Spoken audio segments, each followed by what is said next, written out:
name is Mwai, and I want to thank you so much for allowing me just a few minutes of your time as we encourage one another from the Holy Scriptures.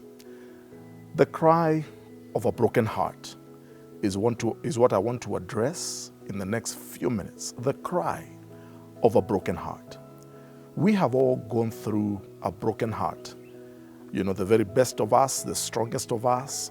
I don't think there's anybody who has lived for any considerable length of time on this planet who has never experienced the pain of a broken heart. And it comes in all ways and in all shapes and sizes. Sometimes it's through a broken relationship. Sometimes it's through a broken dream. You know, your aspirations were not met, or somebody hurt you, somebody let you down. But we've all gone through, and probably even as I speak, some of you can identify, and you're saying, this for me is a season of a broken heart, and you're in pain. Yet life has to keep going on. You know, you still have to wake up in the morning. You still have to get yourself together. Maybe you have to go to the workplace, or maybe in school, wherever the case may be. You still have your responsibilities that you have to fulfill. Maybe you're a husband, maybe you're a wife, maybe you're a child, maybe you're even a pastor, you're a leader, wherever you are. You have, because life has to keep going on. And amazingly, life never stops or never pauses, even for a short while, to allow us to catch up, to allow us to deal with our issues, you know, to allow us maybe even a breathing space for me to feel healthy again, for me to feel alive again. Life just keeps going on and on. The seconds just keep moving on, the minutes, and they turn into hours, they turn into days, turn into months. And yet, the cry of a broken heart is that cry that sometimes we keep carrying on. It is sometimes so loud, but within us, and nobody around us sometimes knows what is going on. Sometimes we have to wear a smile. Sometimes we have to be pleasant even when we really don't feel like it. We have to be polite even when it doesn't come naturally. We have to still encourage somebody else when we ourselves need encouragement. And maybe you're in that space right now and you're saying, Pastor, my heart is broken. I'm actually bleeding even as we speak.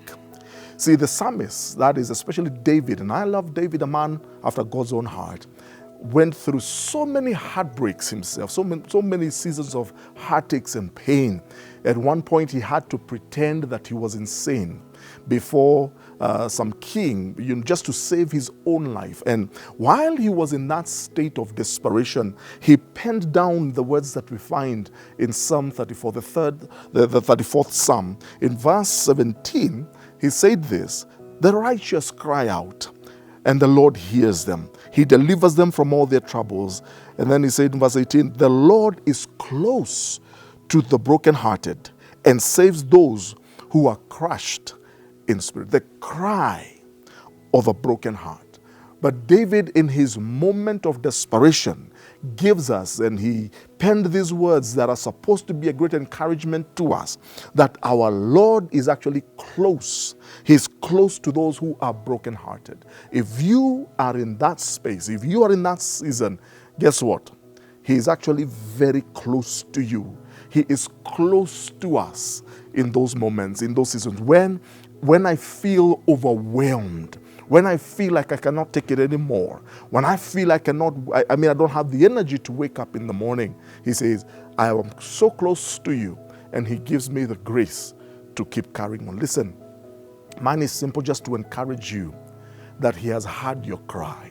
He knows your pain. He allowed it for a reason. Yes, nobody else may hear you when you cry. Nobody may be around you when you cannot sleep in the night because you're so tormented. Nobody may be there to encourage you necessarily. But he says, I know you. You're my son. You're my child. This pain will not destroy you. This pain will not be the end of you. I will bind up. He binds up every broken heart. And I want to encourage you, hang in there, hold on, wait on the Lord, because in due season, that pain will become history. He will heal you. He will restore you. And when you come to that place, on the other side of that pain, when you look back, you will be glad. You will be glad for that season that you went through, because it is during that season that he drew you closer to himself. It is during that season that he refined you. He made you a better man, a better woman, a better young man. It is during that season that he refines us and prepares us for our destiny. The cry of a broken heart, he is close to you. Be encouraged. And if you've been encouraged and you feel somebody else can also be encouraged, please share this message, share this word with them via our social media platforms, and may the Lord bless you.